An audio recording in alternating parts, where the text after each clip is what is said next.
قبلہ، جیسا کہ آپ موضوع جانتے ہیں کہ تاریخ اسلام کا ایک بہت بڑا سانحہ ہوا تھا 28 سفر کے حوالے سے میں بات کر رہا ہوں، رسول اللہ کی شہادت اور امام حسن علیہ الصلاۃ والسلام کی شہادت کا۔ تو سب سے پہلے میں آپ سے یہ جاننا چاہتا ہوں کہ اہل سنت اس بات کو نہیں مانتے کہ رسول اللہ کی شہادت ہوئی تھی، بلکہ وہ یہ کہتے ہیں کہ رسول اللہ کا وصال ہوا تھا، کہ رسول اللہ بیمار تھے اور بخار کی حالت میں ان کی طبعی موت ہوئی یا طبعی وصال ہوا اور دنیا سے چلے گئے۔ لیکن مکتبہ تشیعت کہتا ہے کہ باقاعدہ ان کی شہادت ہوئی ہے۔ تو اس شہادت کے پیچھے پس منظر کیا ہے، ذرا مختصر ارشاد فرمائیے گا، پھر میں امام حسن پر آتا ہوں۔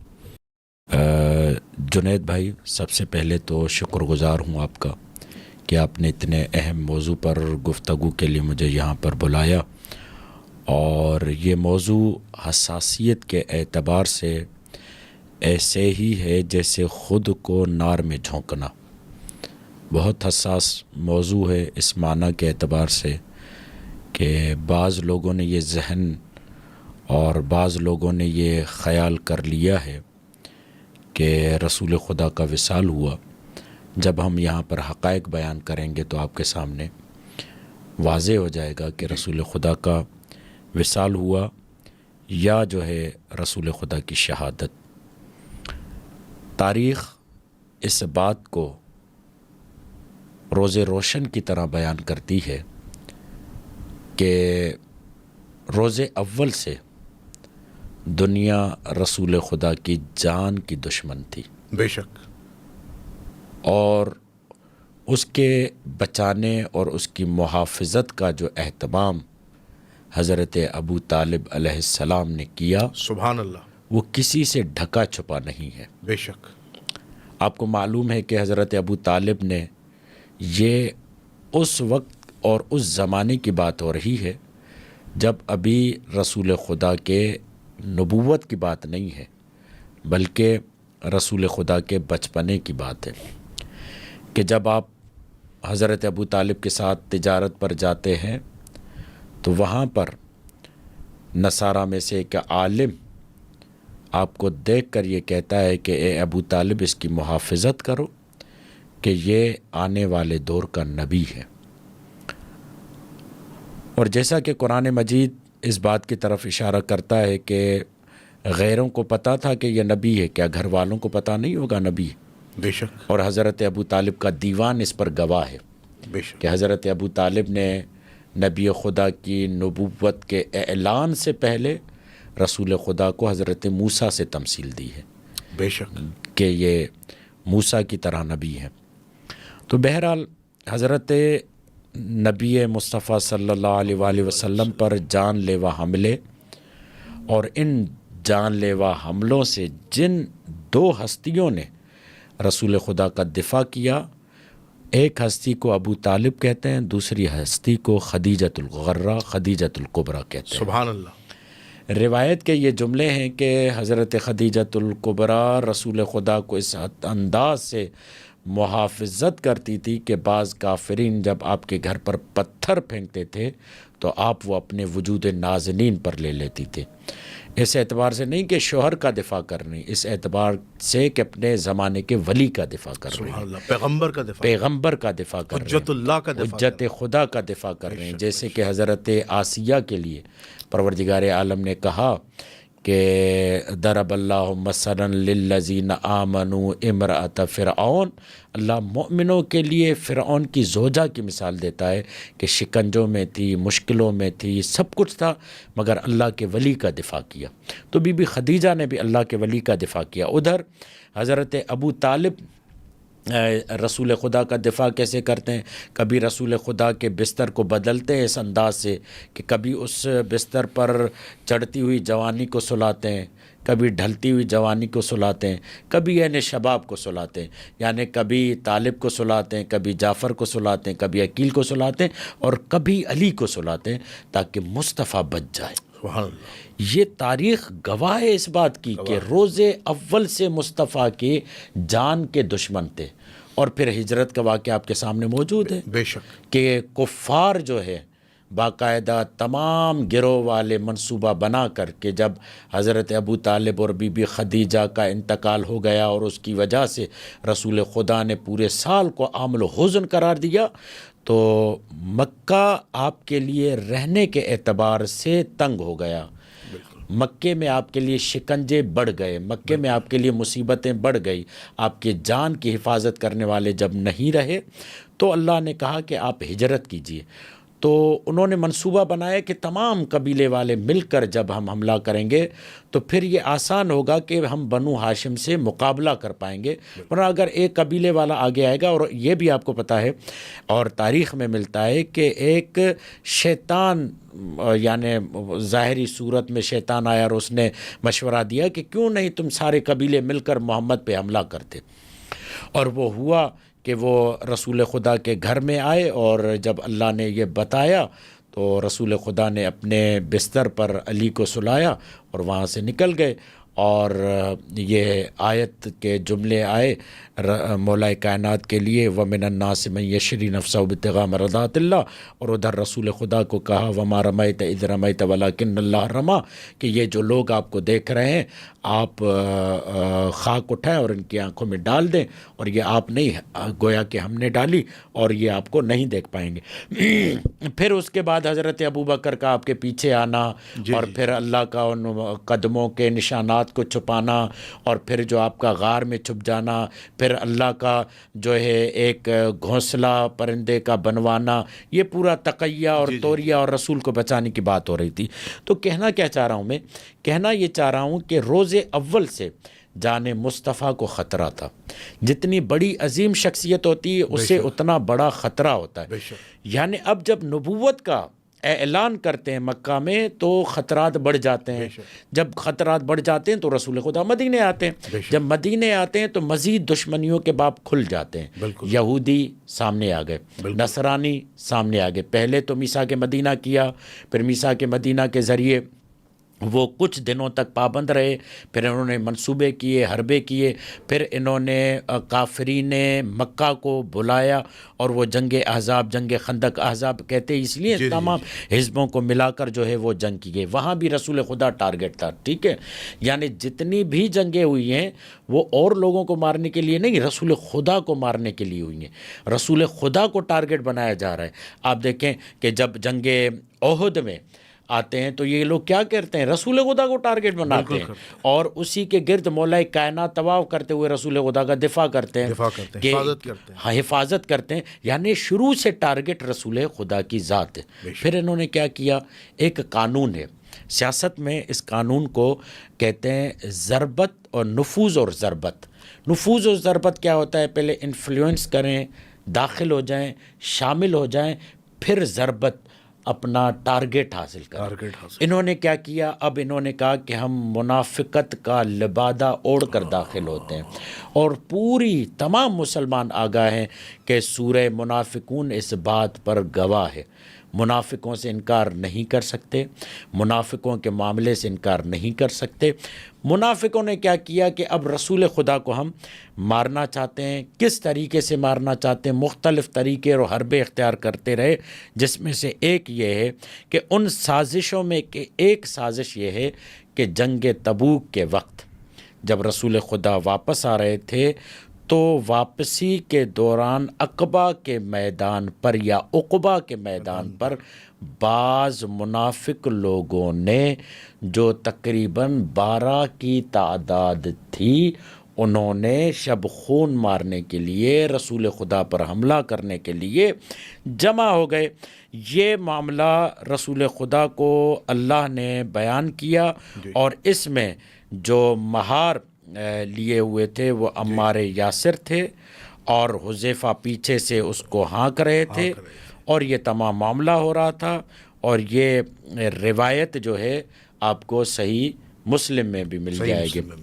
صحیح مسلم میں اس انداز سے ہے کہ جب پوچھا گیا رسول خدا سے کہ وہ 12 منافق کون تھے، تو یوں کہا گیا فی اصحابی اسنا عشر منافقاً، کہ 12 صحابی تھے، منافق تھے، فیہم ثمانیۃ لا يدخلون الجنہ اس میں سے 8 لوگ تو جنت میں داخل نہیں ہو سکتے، حتیٰ یلج الجمل فی سم الخیاط، یہاں تک کہ وہ 8 لوگ جنت میں نہیں جائیں گے یہاں تک کہ اونٹ سوئی کے ناکے میں گھسے، یعنی ان کا جنت میں جانا محال ہے۔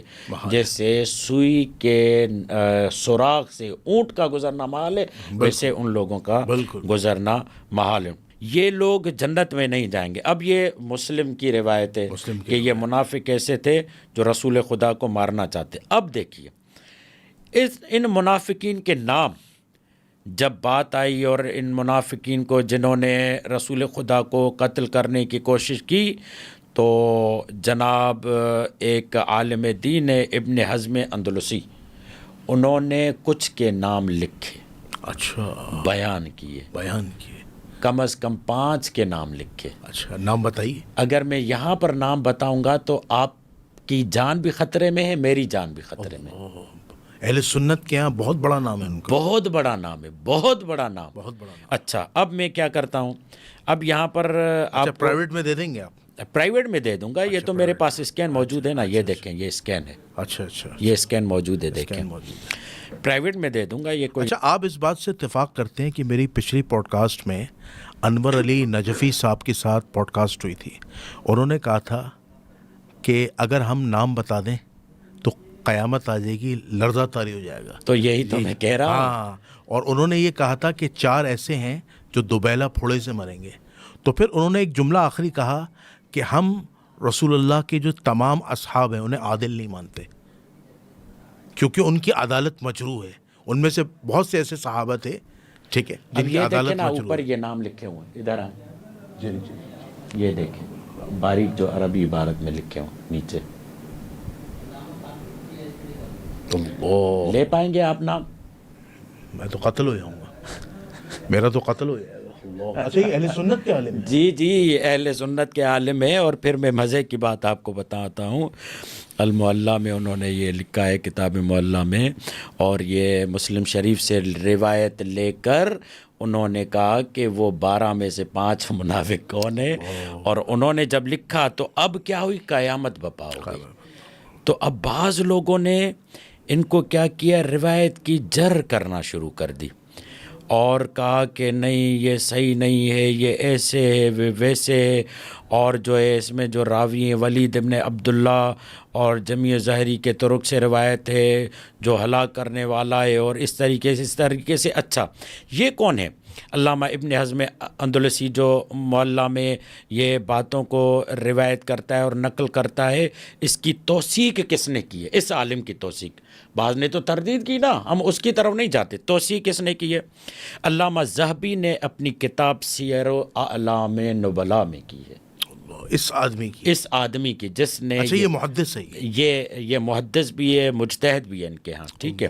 امام ذہبی لکھتے ہیں ابن حزم امام تھے، سمندر اور صاحب فنون اور معارف تھے، جی ٹھیک ہے۔ اس کے بعد لکھتے ہیں قال الشیخ عز الدین ابن عبد السلام وکان احد المجتہدین، مجتہدوں میں سے ایک مجتہد تھے، ما رأیت فی کتب الاسلام فی العلم مثل المحلل ابن حزم، کہ ہم نے اس کے برابر اسلام میں ایسا عالم نہیں دیکھا۔ بالکل۔ اچھا، اگر یہاں برابر میں اہل سنت کے عالم ہوتے، اور یہ جو آپ نے مجھے اسکرین شاٹ دکھایا، پھر ایک اور جملہ کو، جی جی، امام ابن تیمیہ نے کہا امام ابن حزم اندلسی ایک مجتہد تھے، اس کی المحلہ جیسی کتاب میں نے کہیں نہیں دیکھی۔ اللہ اکبر۔ ابن تیمیہ، قبلہ میں یہ عرض کرنا چاہ رہا تھا جی کہ اگر ابھی اہل سنت کے عالم ہوتے اور یہ جو اسکرین شاٹ آپ نے مجھے دکھایا ہے، تو میرے خیال سے اس پوڈ کاسٹ میں تو قیامت برپا ہو جاتی،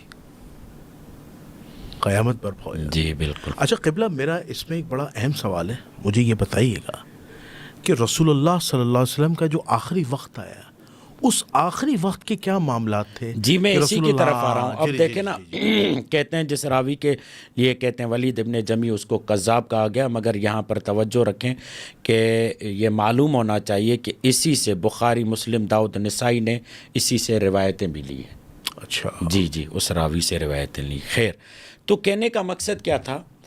مقدمہ تھا یہ کہ نبی خدا کو روز اول سے ہی خطرہ تھا. اللہ. ٹھیک ہے. اور یہ خطرہ جیسے جیسے نبوت کے لیے آپ پروان چڑھ رہے تھے بڑھتا جا رہا تھا. تو جب آپ نے نبوت کا اظہار کیا مزید خطرہ بڑھ گیا. تو اس مزید خطرے کے لیے پروردگار عالم نے آپ کے لیے شیلٹر رکھا. کبھی جناب حمزہ کو رکھا, کبھی جناب مولا کائنات کو رکھا, کبھی اور خالص صحابیوں کو رکھا. تو یہ سلسلہ ہمارے سامنے, میں یہیں پر روک رہا ہوں. اس مضمون کی اور بہت ساری روایتیں جس میں یہ بیان کیا گیا ہے کہ وہ کون تھے جو رسول خدا کو مارنا چاہتے تھے. اب آتے ہیں آپ کے سوال کی طرف کہ کیا رسول خدا شہید ہوئے یا نہیں ہوئے, زہر دیا گیا نہیں دیا گیا. شیعہ اور سنی علماء کا نظریہ ہے کہ رسول خدا کو زہر دیا گیا, زہر دیا گیا. اسی زہر کے اثر سے آپ شہید ہوئے. آپ کے سامنے المستدرک علی صحیحین میں حضرت شعبی فرماتے ہیں کہ یہ توقع کی جا سکتی ہے کہ حضرت رسول خدا کو زہر دیا گیا, حضرت ابو بکر کو بھی زہر دیا گیا, اور پھر وہ آگے بتاتے ہیں. ٹھیک ہے. یعنی المستدرک علی صحیحین, ٹھیک ہے, رسول خدا کو زہر دیا گیا. اور یہ صفحہ ہے 140, ٹھیک ہے, جلد چہارم صفحہ 140. پھر تاریخ الخلفاء میں آئے. تاریخ الخلفاء یہ جو ہے حافظ جلال الدین عبد الرحمن ابن ابو بکر سیوطی, جلال الدین سیوطی, ٹھیک ہے, وہ فرماتے ہیں رسول اکرم اور حضرت ابو بکر دونوں کو زہر دیا گیا. ان کا نظریہ یہ ہے کہ حضرت ابو بکر بھی طبعی موت نہیں مرے تھے بلکہ انہیں شہید کیا گیا, زہر دیا گیا. تو بہرحال رسول خدا ہمارا موضوع ہے, تو رسول خدا کو بھی زہر دیا گیا. اچھا, اس کتاب کا بھی حوالہ اگر آپ لیں تو یہ ہے کتاب نمبر, صفحہ نمبر ہے 87, اردو ترجمے مل جائے گا آپ کو. علماء اہل سنت میں آپ کو بتا دیا, مستدرک علی صحیحین میں یہ روایت آپ کے سامنے موجود ہے کہ اچھا قبلہ, میں یہاں ایک سوال عرض کرنا چاہ رہا تھا.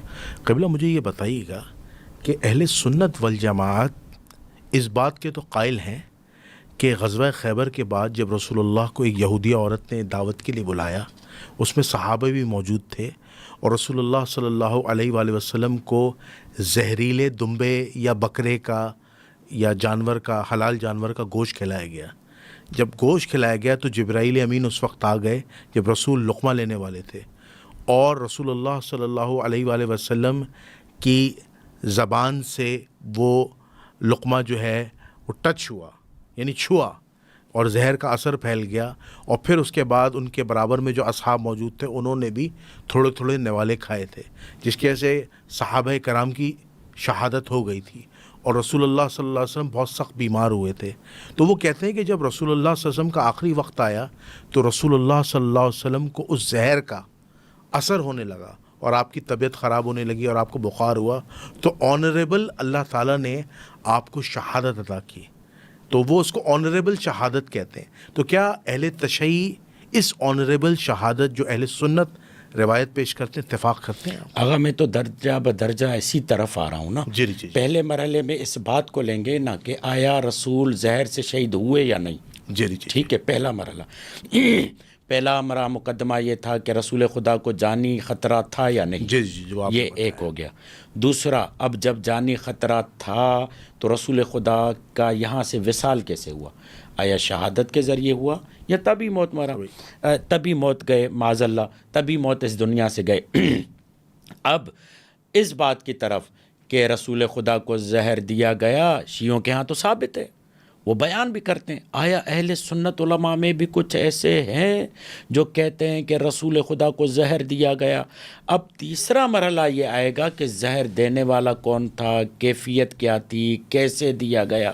ابھی میں دوسرے مرحلے پہ ہوں. جی. کہ سنی شیعہ علماء یہ کہتے ہیں کہ رسول خدا زہر سے وصال کر گئے, شہید ہو گئے. اب آپ دیکھیں حاکم نشاپوری ایک اور روایت لاتے ہیں. وہ روایت لاتے ہیں سری ابن اسماعیل سے عن شعبی انہو قال ماذا یتوقع من هذه الدنیا الدنیہ. کہتے ہیں اس پست دنیا سے اور ہم کیا توقع کریں کہ اس پست دنیا میں رسول جیسی ذات کو زہر دیا گیا. اللہ حاکم نشاپوری یہ بیان کرتے ہیں. ٹھیک ہے. پھر اور اسی طرح اہل سنت بزرگوں کے جو اور اہل سنت عالم دین عبداللہ ابن مسعود سے روایت نقل ہوئی ہے کہ اس نے کہا کہ اگر میں 9 بار قسم کھاؤں کہ رسول خدا کو شہید کیا گیا تو یہ بات میرے لیے زیادہ پسندیدہ تر ہے اس سے کہ میں 1 بار قسم کھاؤں کہ رسول خدا کو قتل نہیں کیا گیا کیونکہ خدا نے ان کو پیغمبر اور شہید کہا ہے. یعنی رسول خدا قتل کے ذریعے نہیں بلکہ شہادت کے ذریعے اس دنیا سے گئے ہیں. اچھا اس کے بعد یہ میرے پاس حوالے موجود ہیں زہری الصنعائی اور شیبانی اور ابن کثیر دمشقی. اس کو تھوڑا مختصر کر لیجیے گا. ہاں جی اس کو میں مختصر کرتا ہوں. ٹھیک ہے. یہ ایک بات یہاں پر. اب کیفیت پر آتے ہیں نا کہ کیفیت کیا ہوئی. رسول خدا 28 صفر کو اس دنیا سے گئے مسموم حالت میں تھے. یہ ہمارے علماء کا قول ہے شیعہ علماء کا قول ہے. شیخ مفید علیہ رحمہ کتاب الارشاد میں بیان کرتے ہیں. ٹھیک ہے. اور اس طریقے سے رسول خدا 28 صفر کو اس دنیا سے گئے. وہ حالت سم میں تھے مسموم تھے. شیخ طوسی علیہ رحمہ کا بیان آپ کے سامنے موجود ہے. اب ایک روایت ہے بہت خطرناک. اللہ اکبر. اور ایسی روایت ہے ایٹم بم ہے ایسی روایت ہے کہ مجھے نہیں معلوم کہ لوگ اس کو کیسے سنیں گے. محمد ابن اسماعیل بخاری اپنی کتاب صحیح بخاری میں لکھتا ہے کہ ان کی زوجہ نے انہیں کا نام نہیں لے رہا میں سینسر کر رہا ہوں جی نام آپ خود لیجئے. رسول خدا اپنے اس مرض میں کہ جس کے ذریعے وہ دنیا سے گئے تھے فرمایا کرتے تھے جو کھانا میں نے خیبر میں کھایا تھا ابھی تک اس کی تکلیف محسوس کر رہا ہوں اور ابھی میں نے یوں محسوس کیا ہے کہ اسی کی وجہ سے میں دل کی رگیں پھٹ گئی ہیں. وہ جو خیبر کا حوالہ آپ نے دیا جی. ٹھیک ہے. وہ جو خیبر کا حوالہ آپ نے دیا کہ یہودی خاتون. اس کے ساتھ ایک اور روایت ہے جو اسی صحیح بخاری میں ابن مسعود سے نقل ہے. وہ کہتا ہے کہ ہم رسول خدا کے کھانا کھاتے وقت کھانے کی تسبیح پڑھنے کی آواز کو سنا کرتے. یعنی رسول خدا کے سامنے پڑا ہوا زہر آلود گوشت رسول خدا سے باتیں کرتا اور خود گوشت نے رسول خدا کو بتایا کہ مجھے نہ کھانا کیونکہ میں زہر آلود ہوں. یہ روایتیں اس طرح کی آتی ہیں. اب یہ روایت جس کی طرف آپ کو بتا رہا ہوں کہ خطرناک ہے. میں نے رسول خدا کی بیماری کے دوران زبردستی ان کے منہ میں دوا ڈالی. اچھا انہوں نے اشارے سے کہا مجھے دوا نہ دو. میں نے اپنے آپ سے کہا شاید یہ اس وجہ سے ہے کہ مریض کا دوائی کھانے کو دل نہیں کرتا. اور جب رسول خدا تندرست ہو گئے تو فرمایا کیا میں نے تم کو منع نہیں کیا تھا کہ مجھے دوائی نہ دو. پھر انہوں نے فرمایا کہ اس گھر میں جس نے مجھے دوائی دی تھی تو اب ان سب کو میرے سامنے وہی دوائی پلاؤ غیر از عباس کے کہ اس نے تم لوگوں والا کام مجھ سے انجام نہیں دیا. اگر یہ مضر دوا نہیں تھی تو یہ اوروں کو پلا کے دکھاؤ. اس حدیث کو حدیث لدود بھی کہا جاتا ہے. جی حدیث لدود. جی صحیح مسلم. تو آپ یہ کہنا چاہ رہے ہیں کہ صحیح بخاری حدیث نمبر 4458. ٹھیک ہے.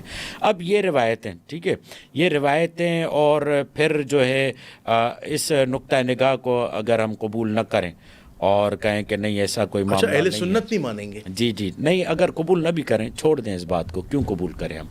مگر یہ روایت موجود ہے کہ یہودی کے کھانے وہ جو یہودی خاتون تھا وہ سب اس باپ کی طرف نہیں جاتے چھوڑ دیتے ہیں. تحقیق والوں پر تحقیق کریں.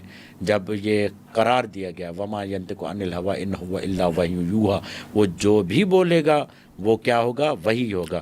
اور قرآن یہ کہتا ہے وما آتاکم الرسول فخذوہ وما نہاکم عنہ فانتہوا کہ رسول جس چیز سے منع کرے اسے رک جاؤ جو چیز دے اسے لے لو. اور پھر ادھر اللہ یہ کہے کہ میں نے رسولوں کو نہیں بھیجا مگر لیطاع باذن اللہ تاکہ اللہ کے اذن سے اس کی اطاعت ہو جائے. تو یہ معاملات خود بتا رہے ہیں. اب آتے ہیں اس بات کی طرف کہ ایک تو یہ ہے کہ واقعتاً شہید ہوئے مگر ایک بڑا طبقہ ہے جو نہیں مانتا کہ رسول خدا شہید نہیں ہوا، وہ سے کہتے ہیں وصال ہوا ہے. وصال ہوا ہے. تو اس پر شاہ عبد العزیز محدث دہلوی، شاہ ولی اللہ محدث دہلوی کے بڑے بیٹے، جی جی جنہوں نے تحفہ اثنا عشری بھی جی کتاب جی لکھی، جی ٹھیک ہے، اور دیوبندی مسلک کے جی جی جی ٹھیک ہے. تو انہوں نے کتاب لکھی سر الشہادتین. اچھا جی چھوٹی ہے، 10 صفحوں کی ہے، گویا کہ ایک مقالہ ہے. وہ فرماتے ہیں کہ نبی خدا صلی اللہ علیہ وآلہ وسلم خاتم الانبیاء ہے. تمام انبیاء کی صفات جمع ہو جاتی ہیں نبی خدا میں. یوں سمجھیں کہ ایک پزل جو ہوتا ہے جی اس کے ٹکڑے ہوتے ہیں نا، بے شک. جمع کرتے ہیں تو ایک تصویر بنتی ہے. بالکل. یہ تمام صفات بکھری ہوئی ہے. جب یہ 1.25 لاکھ صفات ایک جگہ پر جمع ہو جاتے ہیں تو ذات مصطفیٰ بنتی ہے. سبحان اللہ. ٹھیک ہے. وہ کہتے ہیں اس اعتبار سے دیکھا جائے تو شہادت بہت بڑا رتبہ ہے، بہت بڑا رتبہ. بہت بڑا مقام ہے کہ یہ ہو نہیں سکتا جو تمام صفات، اور بقول ابن تیمیہ کے کہ جو غایت الغایات ہے، غایتوں کی غایت ہے، جس کے لیے کائنات خلق کی گئی ہے، ولو روایت نہیں ہے مگر یہ دل ماننے کو قبول نہیں کرتا.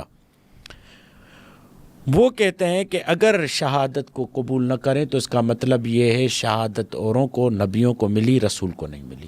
اللہ، کہا یہ ہم قبول کرنے کے لیے یہ تیار زیادتی نہیں. ہے. کہا پھر کیا کریں؟ کہا ایک حل ہے ہمارے پاس. وہ حل یہ ہے آیہ مباہلہ. اے موبائل. فَقُلْ تَعَالَوْا نَدْعُوا أَبْنَاءَنَا وَأَبْنَاءَكُمْ نِسَاءَنَا وَنِسَاءَكُمْ أَنفُسَنَا وَأَنفُسَكُمْ ثُمَّ نَبْتَهِلْ فَنَجْعَلْ لَعْنَةَ اللَّهِ عَلَى الْكَاظِمِينَ. اللہ خود لعنت کروا رہے ہیں، جھوٹے پر خدا کی لعنت. ٹھیک ہے، اللہ خود لعنت کروا رہا ہے. تو کہا کہ اس اعتبار سے امام حسن اور حسین ہیں رسول کے بیٹے، بے شک. جیسا کہ رسول خدا نے کہا کہ حسن و حسین علی کے صلب سے ہے مگر میرے بیٹے ہیں، بالکل. قرآن کی نص سے. اور آغا جواد ادب دیکھیے کہ جب تک رسول زندہ تھے، رسول کے سامنے امام حسن مولا علی کو بابا نہیں کہتے تھے. اللہ. مولا حسین رسول کے سامنے مولا علی کو بابا نہیں کہتے. ادب کا ادب. کیوں؟ قرآن کہہ رہا ہے بابا. قرآن کہہ رہا ہے. کیا کہتے تھے؟ مولا حسن بلاتے تھے مولا علی کو تو کہتے تھے ابل حسین، حسین کے بابا. حسین کے بابا. اور جب حسین بلاتے تو کہتے ابل حسن، حسن. حسن کے بابا. یہ ادب جب تک زندہ. تو اب یہ کہتے ہیں کہ یہ جو دونوں رسول کے شہزادے ہیں، جی. یہ دونوں مقام شہادت پر فائز ہیں. بے شک. ایک شہید ہے سری، ایک شہید جہری. جہری. سری یعنی جسے چھپا کر یا جسے مخفیانہ طریقے سے قتل کیا گیا. ایک وہ ہے جسے ظاہری طور پر قتل کیا گیا. وہ حسین علیہ السلام. مخفیانہ طور پر جسے قتل کیا گیا زہر کے ذریعے وہ امام حسن ہے. امام حسن. اور جسے ظاہری طور پر تلواروں کے ذریعے قتل کیا گیا وہ امام حسین ہے. بے شک. کہتے ہیں اور انبیاء کو فقط تلوار کی شہادت ملی، مگر رسول کے ان دونوں بیٹوں کی وجہ سے رسول کو سری شہادت بھی ملی، جہری شہادت بھی ملی.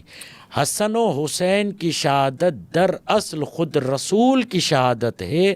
اگر آپ نے رسول کی شہادت کو قبول نہیں کیا حسن و حسین کی شہادت کے وجہ سے، تو یہ مقام اور یہ عظمت رسول سے ہٹ جائے گی، اور مقام شفاعت ملتا ہی شہادت کی وجہ سے ہے. بالکل صحیح. کہا یہ جو مقام محمود پر رسول، اب یہ میں اپنے جملے شامل کر رہا ہوں، مقام محمود یعنی شفاعت کے مقام پر رسول پہنچیں گے جب ان دونوں شہزادوں کی شہادت رسول کی شہادت ہوگی. اب آخری جملہ، اور شاید اب اگر آپ پروگرام وائنڈ اپ کرنا چاہیں تو وہ بھی ہو سکتا ہے کہ شاہ ولی اللہ محدث دہلوی کا بیٹا شاہ عبد العزیز محدث دہلوی یہ کہتا ہے کہ حسن بھی شہید ہوئے، حسین بھی شہید ہوئے.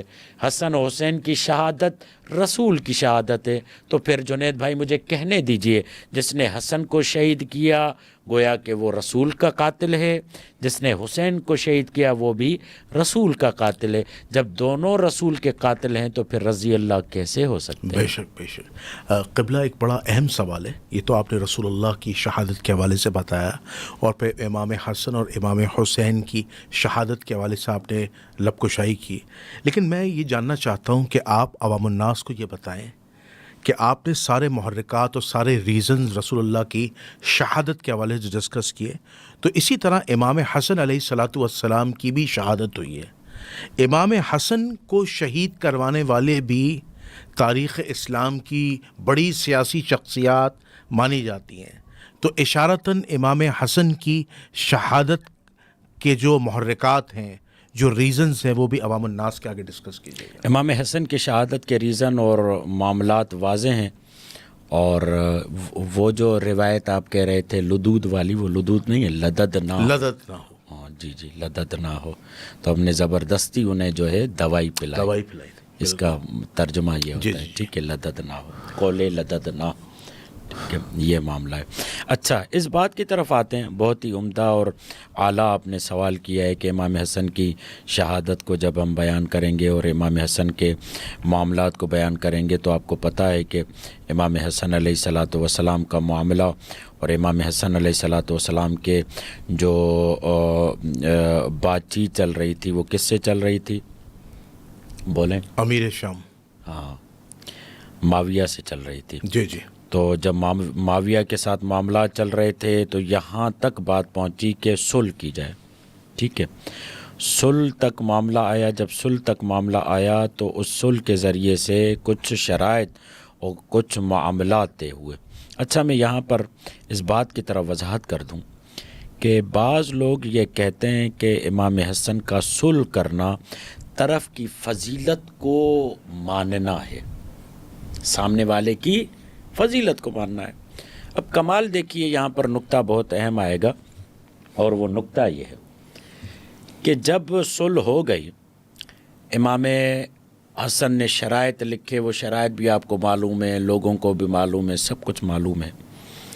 تو جب شرائط لکھے اور معاملات ہوئے تو بعض لوگوں نے کہا، اور شرائط لکھے بھی امام حسن نے، فقط معاویہ نے دستخط کیے۔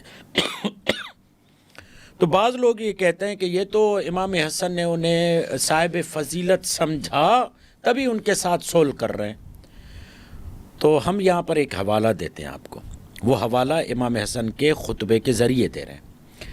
بعض لوگوں نے کہا معاویہ کو کہ یہ حسن آیا ہوا ہے علیہ الصلاۃ والسلام، اس کو ہم نے کبھی بولتے ہوئے نہیں دیکھا، کلام کرتے ہوئے نہیں دیکھا، آپ اس سے بلوائیے، فصیح و بلیغ ہوگا نہیں تو ہم اس پر ہنسیں گے، تمسخر کریں گے، انہیں پتہ ہی نہیں کہ یہ نبوت کی گود کا کھیلا ہوا بچہ، نبی مصطفیٰ کا بیٹا، اس کے ساتھ یہ کریں گے۔ تو جب امام حسن آئے تو امام حسن نے شروع کیا، بسم اللہ الرحمن الرحیم، الحمد للہ رب العالمین، من عرفنی فقد عرفنی ومن لم یعرفنی انا ابن محمد المصطفیٰ۔ جو مجھے جانتا ہے وہ جانتا ہے، جو نہیں جانتا وہ جان لے، میں مصطفیٰ کا بیٹا ہوں۔ سبحان اللہ۔ یہ امام حسن، امام حسین بھی مصطفیٰ کے بیٹے ہیں۔ بے شک۔ اب کربلا میں جب امام حسین آئے تو ایسے ہی تعارف کروائیں نا، جیسے امام حسن کروا رہے ہیں، وہ بھی کہیں میں مصطفیٰ کا بیٹا ہوں۔ مگر ابتدائی کلام دیکھیں امام حسین کا، الحمدللہ رب العالمین، بسم اللہ الرحمن الرحیم، من عرفنی فقد عرفنی ومن لم یعرفنی انا ابن علی المرتضیٰ۔ امام حسین کہہ رہے ہیں میں علی کا بیٹا ہوں، علی کا بیٹا، کربلا میں، اور کربلا میں یہ سب علی کے وجہ سے آئے ہوئے ہیں۔ مولا حسین پوچھ رہے ہیں تم کیوں مار رہے ہو؟ کہا ہم تو اپنے بڑوں کا بدلہ لے رہے ہیں جو علی نے ہمارے بڑوں کو مارا تھا۔ مولا آپ یہاں علی کا نام لے رہے ہیں؟ کہا وجہ ہے، وجہ اس لیے کہ مولا حسین نے وصیت میں ایک جملہ کہا تھا، وہ وصیت کا جملہ یہ ہے کہ ارید ان آمر بالمعروف و انہا عن المنکر و اسیر بسیرت جدی و ابی علی ابن ابی طالب۔ یہ جو میں قیام کر رہا ہوں، میں اپنے جد اور بابا کی سیرت پر چلتے ہوئے قیام کر رہا ہوں۔ قیام کیا تھا؟ یزید بیعت لینا چاہ رہا تھا، آپ نے بیعت کا انکار کیا، اور وہاں پر اپنے بابا علی کے ذریعے تعارف کیوں کروا رہے ہیں؟ مولا حسین بتا رہے ہیں اگر میرے بابا علی نے بیعت کی ہوتی تو میں بھی بیعت کرتا، اس لیے میں بابا علی کی سیرت کا حوالہ دے رہا ہوں، اور وہاں پر امام حسن کیوں سیرت مصطفیٰ کی کا حوالہ دے رہے ہوں، کہہ رہے ہیں میں مصطفیٰ کا بیٹا ہوں؟ کہا اس لیے کہ جیسے ہمارے جد مصطفیٰ صلی اللہ علیہ وآلہ وسلم نے صلح حدیبیہ میں صلح کی، بالکل، اور بعض لوگوں نے اعتراض کیا، اشکال کیا، شور کیا، یہاں تک کہ قرآن کی آیت آئی، آپ نے کوٹ کیا یا ایھا الذین آمنوا لا ترفعوا اصواتکم فوق صوت النبی ولا تجہروا لہ بالقول کجہر بعضکم لبعض، یہ آیتیں وہاں پر آئی، اور یہاں تک آ کہ ہمیں تو معلوم ہوتا ہے شاید نبی ہی نہیں اس انداز کے جملے کہے گئے۔ تو مولا حسن یہ بتا رہے ہیں میں بھی اپنے نانا کی سنت پر عمل کرتے ہوئے صلح کر رہا ہوں۔ تو اب اگر آپ کہتے ہیں کہ صلح کرنے والا طرف کی فضیلت کا قائل ہے، تو اس کا مطلب ہے کہ رسول بھی خود کافروں کی فضیلت کے قائل تھے؟ معاذ اللہ، استغفر اللہ، ہو نہیں سکتا، پاسبل نہیں ہے۔ خاندان بنو امیہ اور خاندان ہاشم میں کوئی مقایسہ ہو ہی نہیں سکتا، ٹھیک ہے۔ اب جب یہ معاملہ ہوا اور معاویہ پریشان ہے کہ میں یزید کی خلافت کا اعلان کیسے کروں، تو مغیرہ ابن شعبہ، معاف کیجیے گا شعبہ ابن مغیرہ، ایسے ہی ہے نا؟ جی جی، مغیرہ بن شعبہ، مغیرہ ابن شعبہ، مغیرہ ابن شعبہ کہتا ہے کیوں تم پریشان ہو، کیوں تم یزید کی خلافت کا اعلان نہیں کرتے؟ کہا کیسے کروں؟ حسن سے صلح پر قرارداد ہو چکی ہے، وہاں لکھا جا چکا ہے کہ میرے بعد حسن خلیفہ ہوگا، اور حسن نے لکھوا لیا ہے کہ اگر میں چلا گیا تو میرے بعد حسین ہوگا، کوئی گنجائش ہی نہیں بچی تھی۔ کہا چھوڑو ان قراردادوں کو، تم اپنا کام کرو، لوگوں کو بلاؤ اور بیعت لو۔ یہ پورا یہ حوالے موجود ہیں، یہ تاریخ میں حوالے موجود ہیں۔ اب کہتے ہیں کہ شام کی حکومت نے یہ دیکھا کہ ہمارے مقابلے میں جو سب سے بڑی رکاوٹ ہے وہ کون ہے؟ امام حسن۔ امام حسن کو راستے سے ہٹانا ہے۔ اب راستے سے ہٹانا ہے، کیسے ہٹانا ہے؟ اس کے لیے کتب کی روایتیں موجود ہیں۔ معجم الکبیر میں روایت موجود ہے، معجم الکبیر، روایت پڑھوں نا؟ پڑھے، بسم اللہ۔ کہتے ہیں کہ امام حسن کو جو زہر دیا گیا وہ معاویہ نے زہر دیا۔ اچھا، معجم کبیر، سلیمان ابن احمد ابن ایوب ابو القاسم طبرانی، ٹھیک ہے، کیا ہے 2694 یہ بیان کرتے ہیں۔ حدیث صحیح ہے؟ جی، حدثنا محمد بن عبد اللہ الحضرمی قال، اور اس طریقے سے آ کر بیان کرتے ہیں کہ امام حسن علیہ السلام مات فی زمن معاویہ، اور پھر کہتے ہیں کہ فقط اتنا نہیں بلکہ انہیں معاویہ کے ذریعے زہر دیا گیا۔ اللہ، اچھا قبلہ یہ ضرور بتائیے گا کہ وہ جو ان کی زوجہ نے جو جی اسی کی طرف جودہ بنت اشس جو نام ہے، وہ جو زہر دلوایا گیا تھا، جی پھر یہ ایک دفعہ تو نہیں ہوا نا امام حسن کو زہر دیا گیا، کئی دفعہ معاملات ہوئے، کئی دفعہ پروگرام بنایا گیا۔ پھر سیر اعلیٰ من نبلاء میں موجود ہے کہ چلے میں نام نہیں لیتا، بار بار نام لوں گا تو آپ کے لیے مسائل ہو جائیں گے، ہمارے لیے مسائل ہو جائیں گے، تو آپ اس نام کو جو مخفی کرتے ہیں اور سینسر کرتے ہیں۔ شام میں حکومت کرنے والے نے اپنے غلام کو کہا کہ جاؤ حسن کو زہر دے دو، یہ سیر اعلام نبلاء میں روایت موجود ہے۔ اہل سنت کے 20 ائمہ کی کتب کے حوالہ جات آپ کی خدمت میں پیش کر سکتا ہوں، جس میں یہ بیان کیا گیا کہ حاکم شام جو شام میں حکومت کرنے والا تھا اس نے زہر دیا، اور اس کو یہ لوگ صحابی رسول کہتے ہیں۔ وہ الگ معاملہ ہے ان کا. وہ تو کہتے ہیں نا جے مشاجرات صحابہ اور معاندات صحابہ اور پھر اللہ کے حوالے کرتے ہیں, یہ کرتے ہیں, وہ کرتے ہیں. یہ تو فقط امام حسن کی شہادت کا معاملہ ہے نا. ان کے ہاتھ سے تو عمار یاسر شہید ہوئے ہیں, جس کے لیے رسول یہ کہتے ہیں کہ اے عمار تجھے عنقریب باغی گروہ قتل کرے گا, اس لیے میں اس گروہ کو باغی گروہ کہتا ہوں. اور ان کے بڑے بڑوں نے کہا ہے کہ علی کے مقابلے میں جو آئے وہ باغی تھے. یہ تو ساری واضح باتیں موجود ہیں نا ان کے سامنے. ٹھیک ہے.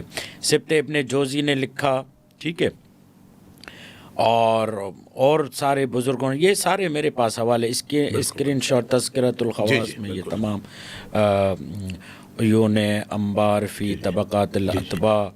بس قبلہ آپ سے جی آپ سے گزارش تھی کہ اس پروگرام کے حوالے سے آخری بس چند جملے کہہ دیں تاکہ ہم اس پوڈ کاسٹ کو اینڈ کر دیں, کہ ہمیں اس جو پوری پوڈ کاسٹ ہے اس سے ہمیں کیا نصیحت ملتی ہے. جی, امام قرطبی نے اہل سنت کے عالم دین 550 میں متوفا ہے.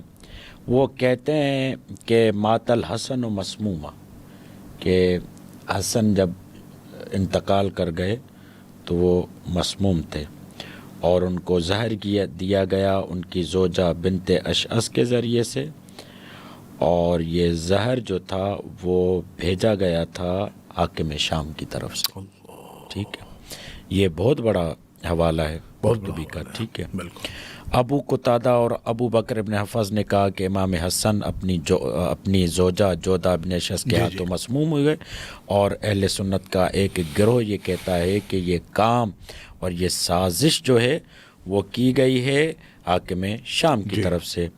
اور یہ تمام حوالے موجود ہیں میرے پاس. بہرحال آتے ہیں اس بات پر کہ شام کی طرف سے یہ ہوا اور یہ معاملات ہوئے اور امام حسن شہید ہوئے. اب آخری معاملہ کہ جب امام حسن شہید ہو گئے تو امام حسن نے ایک وصیت کی, اور اسی وصیت کے مطابق جو ہے وہ آخری جملے جو ہیں بہت ہی بڑے اہم جملے ہیں جس کو آپ جو ہے توجہ دیں گے. کیا کہتے ہیں مولا امام حسن علیہ الصلوۃ والسلام؟ مولا حسن علیہ الصلوۃ والسلام امام حسین کو فرماتے ہیں فَإِذَا قَضَيْتُ فَغَمِّزْنِي, کہ جب میں انتقال کر جاؤں اور میرا وقت پورا ہو جائے تو وغسلنی وکفنی, تو مجھے غسل دینا, مجھے کفن دینا, وحملنی علی سریر الی قبر جدی رسول اللہ صلی اللہ علیہ وآلہ وسلم, تو میرا جو جسد ہے وہ قبر رسول کی طرف لے جانا, اور لأجدد به عہدا, تاکہ میں اپنے جد رسول خدا صلی اللہ علیہ وآلہ وسلم سے عہد کروں. ثم ردنی الی قبر جدتی فاطمہ بنت اسد, پھر میرے جسد کو فاطمہ بنت اسد کی طرف لے کر آنا جو دفن ہے وہاں پر جنت البقیع میں. وَسَتَعْلَمُ یَبْنَ اور اے میرے ماں جائے تمہیں معلوم ہونا چاہیے ان القوم یظنون انکم تریدون دفنی عند رسول اللہ, یہ قوم والے شاید سوچیں گے کہ تم مجھے رسول کے پاس دفن کر رہے ہو, تو خیال کرنا پھر وہ اس وجہ سے مجھ پر حملہ آور ہوں گے, مگر تم یاد رکھنا کوئی بھی تم خون ریزی کا معاملہ ہونے نہیں دینا. امام حسن نے امام حسین کو وصیت کی. جب یہ ہو گیا تو پھر وہاں پر وصیت کے مطابق مولا کو لے جایا جا رہا تھا, تو وہاں پر جب یہ معاملہ ہوا تو ابن عباس یہ جملہ کہتے ہیں کہ تم لوگوں کو حیا نہیں آتی کہ تم اس رسول کے فرزند کی طرف تیر پھینک رہے ہو جس کا جنازہ ہے, اور یہ تو رسول کی قبر کے احترام میں یہاں پر آئے ہوئے تھے, اور تمہیں معلوم ہونا چاہیے کہ یہ رسول کے قبر کی حرمت کا معاملہ تھا, ورنہ یہ اتنا جو معاملہ آگے بڑھا وہ نہیں ہوتا. پھر اس کے بعد امام حسین یہ جملہ کہتے ہیں کہ اگر مجھے میرے بھائی کی وصیت نہ ہوتی تو پھر میں تمہیں بتاتا کہ یہاں پر کیا معاملہ ہوتا. تو اہل بیت علیہ السلام کے ساتھ یہ ظلم, یہ زیادتی, یہ معاملات ہوتے رہے, اور اس طریقے سے اہل بیت علیہ السلام کے جو مظالم ہیں وہ ہم سب کے سامنے موجود ہیں.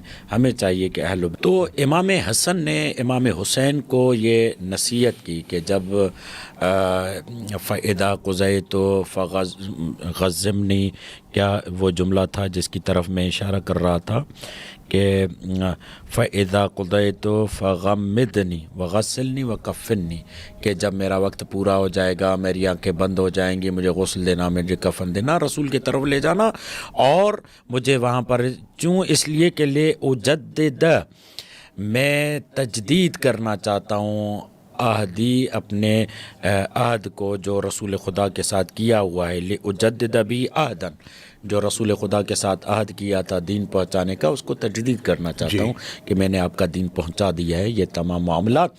اور پھر انہوں نے کیا کیا؟ امام حسن کے جنازے پر تیر پھینکے. اس کے بھی حوالے موجود ہیں، اگر آپ چاہیں گے تو حوالے دے دیں گے اس کے حوالے. اسکن آپ کہیں گے تو ہم اس کے وہ جو ہوتا ہے اسکن، وہ بھی آپ کو بھیج دیں گے، اور وہ لگوا دیجیے گا اس میں. بس یہ آخری جملے کہہ دیجیے گا. آخری جملے یہی ہیں کہ ہمیں اہل البیت کی مظلومیت کو دیکھتے ہوئے ان کے ظالمین سے برات اختیار کرنی چاہیے، اور یہ قرآنی اصول ہے، ان الذین یؤذون اللہ ورسولہ لعنہم اللہ فی الدنیا والآخرہ، ان پر لعنت ہے دنیا میں بھی آخرت میں بھی. جزاک اللہ.